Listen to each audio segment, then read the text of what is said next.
Hey there, what's happening everybody? Cinema Recap here, and today we're going to go ahead and take a look at Sky High. Spoilers ahead. Next up, Sky High! Where he meets Zach, Ethan, and Magenta. Now Will and his best friend Layla are both powerless children of supers, and they're sent to demonstrate their potential at a Power Revelation class, which is hosted by Coach Boomer. When neither Will nor Layla display any sort of powers, they're assigned to hero sidekick classes, after which several of the senior students, including Speed, Lash, and Penny, show up and mock the two for having no powers of their own. What's your power? I don't have one. And when Will gets home, he's faced with having to tell his parents that he doesn't have any powers and was placed in a class for hero sidekicks. However, he's embarrassed and puts it off. Well, this results in Steve telling Will the story of how he first met Josie and showing Will how to get into the family's secret sanctum. Finally, Will can't take it any longer and ends up admitting the truth to his parents. Now, Steve and Josie are clearly upset and disappointed in this, but they reassure Will that they still love him and that they'll still support him. Josie reiterates that Will is still part of the family, no matter what might have happened. At heart, they love him, even though they're disappointed that he isn't going to be a hero. Next time we see Will, he's in the school halls, where he's gotten into a fight with another student. Warren Peace over here has pyrokinetic powers, and doesn't take kindly to Will or his friends. Now during the fight, Will's friends, including Layla, are at a risk of being severely hurt, and the fear that they might get injured is enough to make Will's previously dormant hero powers activate. Before we go on, like the video, smash the subscribe button and turn on that notification bell to get that full day of good luck. Before Will or Warren can officially win this fight, a teacher intervenes. Now, who tripped me? Both of them are sent to the principal's office, where they're given detention. Will's display of powers activating has enthralled many of the fellow students at Sky High. And while Warren isn't interested in being friends in the strictest sense of the term, he does shake Will's hand and grudgingly admits that Will's powers were impressive. Ow! You are strong! Well, this is the starting point for the shift in the series, as the coach immediately catches Will and announces that he's going to be put into hero classes, rather than sidekick crap. Now in his first class, with the other soon-to-be heroes, Will meets Gwen Grayson. Now, Gwen's the most powerful and talented girl in all of Sky High. I'm a technopath. I can control technology with my mind. She introduces him to the rest of the popular hero kids, who happen to be the same heroes that had previously been bullying him. Now in a position where Speed, Lash, and Penny are willing to be friendly towards him, Will finds himself enthralled by the high position that he has in the school. He gets into a heated argument with Layla, who challenges the fact that Will never wants to spend time with her or the other sidekicks anymore. While upset over these accusations, Will's not seeing any reason to change it, especially not considering the fact that he's just invited Gwen to his house, and she agreed. Well, she's gorgeous.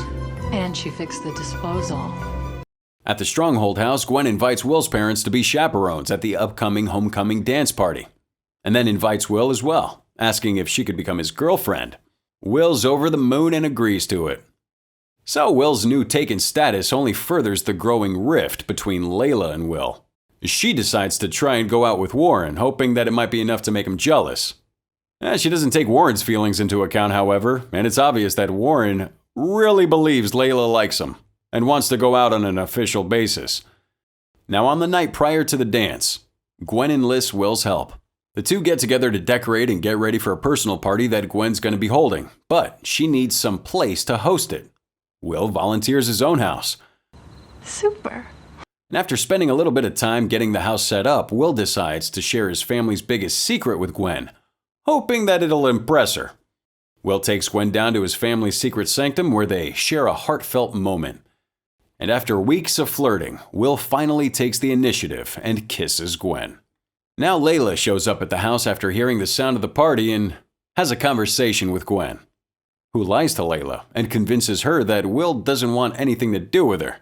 Well, then Layla confronts Will about it, who's floored by the accusations and realizes that, for some reason, Gwen's trying to trick him, isolate him, and use him to her advantage. Will says what up to Gwen and breaks up with her, and then refuses to attend the party. You're dumb. Despite the fact that his parents have been updated from chaperones to honored guests, and that they're both attending. Now, before his parents leave for the night, they try to convince Will to attend the party with them, but he's too upset and refuses, opting to stay at the house instead. And after his parents leave, he's left to his own devices, goes downstairs to the sanctum, where he finds his family's school yearbook. And he looks through the pages, and notices that one picture stands out among the rest. He pulls that picture out of the book to get a closer look at it, and it shows a woman that looks a lot like Gwen. Now, the back of the picture has some writing on it, revealing that she's actually Sue Tenney. In the picture, Gwen's holding a strange weapon named the Pacifier. So he looks up the Pacifier, feeling as he knows it from somewhere, and realizes that it's one of the weapons that his parents have in their museum of weapons and memorable fights. Well, he remembers Steve telling him about the Pacifier, a weapon that belonged to Will's father's science-themed nemesis, Royal Pain. And according to Steve, Royal Pain was killed off years ago. So Will's investigating this further and goes to where the items and other memorabilia are kept, only to realize that the Pacifier weapon is missing.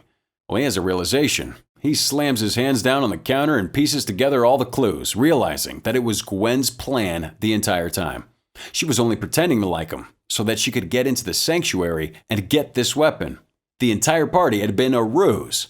Furthermore, Will's looking at the picture again and realizes that Gwen must actually be related to Sue Tenney. So now, knowing that he's the only one who's going to be able to stop this, he gets in touch with the bus driver for Sky High, Ron Wilson. And due to the fact that the school is floating in the air, a special bus has to be taken to get there. Will's all frantic, worried he might not have figured it out in time. What's he going to do if it's too late? And even if it's not, can he stop Gwen's plan on his own? He doesn't even know the full extent of her plan. All these concerns are plaguing Will's mind all the way to school, where the party is still in full swing. Now at the party, Gwen reveals herself to be Royal Pain. Everyone attending the party is stunned. And she uses the Pacifier, a weapon that's revealed to turn all of its victims into infants. Oh, they try to run from the room, but, Speed, Lash, and Penny lock the door so that no one can leave. No one, that is, except for Warren, Layla, Zach, Ethan, and Magenta, who had not attended the party. So Will gets to the school and encounters Layla, Zach, Ethan, Magenta, and Warren. And he realizes that, he's too late. Okay, that I didn't know. And Gwen has already taken action and used the Pacifier. He makes up with Layla and teams up with the sidekicks to try and get that weapon back from the villain. The sidekicks, Layla, Ethan, Zach, Magenta, and Warren, take on Speed, Lash, and Penny. The display of their fighting is wild. The action-packed sequence truly cementing Sky High into its place as a true superhero movie. So while the friends are dealing with Speed, Lash, and Penny, Will takes on Gwen. And at this point, she reveals through a monologue that she was never killed. Instead, when she, as Sue Tenney, was fighting with Will's father, the Commander, her weapon was turned against her. So the Pacifier turned Sue into a baby, and she was raised as Gwen by her clown sidekick, Stitches. And after getting old enough, she was placed back into Sky High, where she became obsessed with getting vengeance on everyone that had done her wrong over the years. It's also revealed that her overarching main goal is to take over Sky High and turn it into a school for supervillains.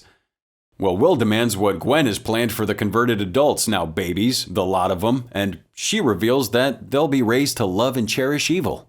They will be raised, from birth, to be supervillains. The realization only further spurs Will into action, and he knows that he can't just stand idly by and let Gwen have her way, and throws himself fully into the battle. It appears as though he won't be a match for Gwen. But at the last moment, he's able to flip her over and get the upper hand. During this battle, Will has a new type of power emerge, the ability to fly. And this is great timing, because when Gwen realizes she's about to be defeated, she decides that no one can have the school at all if it can't be hers, and disables the anti-gravity device that keeps Sky High floating in the air. So the school begins to plummet down towards Earth. The free fall's terrifying, not only for those in school, but for everyone watching it from down below. So now we have the school plunging towards the ground. If it hits the earth, everyone will surely be killed in the school. But it's also going to cause severe collateral damage all around. Will and his friends jump into action, using their combined powers and skills to stop the high school from hitting the ground with only moments to spare. And after the school's saved, they return to the room where all the others are still trapped in baby form. The team wrap up and detain Penny, Lash, Gwen, and Speed, and then use the pacifier to reverse its original effects. The students, teachers, and both of Will's parents are returned to their original forms and proper ages. And at this point, they're recognizing the fact that the sidekicks deserve a lot more praise and credit than they generally receive. Will asks Layla out, and she agrees to be his girlfriend. The cameras zoom in out, and a narration begins to play, announcing that Ron Wilson, the bus driver, has fallen into a vat of toxic waste and gained powers, becoming a superhero in his own right. It's also telling us that Will and Warren went on to become best friends, and Sue, along with her henchmen, have gone on to become Will's archenemies. It was also directed by Mike Mitchell, written by Paul Hernandez. And if those names are ringing a bell, it's because they're creators of that popular cartoon series Kim Possible. Talk about a flash to the past. You see, here at Cinema Recap, we're dedicated to bringing you the best movie summaries out there, so you can have an easier time deciding what movies you want to watch on your Saturday night flick fest. And the easiest way for us to do that is through the comments, so drop a comment down below. Let us know what kind of genres you like, and what you want us to cover next. And if you enjoyed the summary of Sky High, make sure you check out the rest of our channel. If you're feeling all this, don't forget to subscribe and leave a like before you head out. And with that, let the credits roll. Hope to see you around.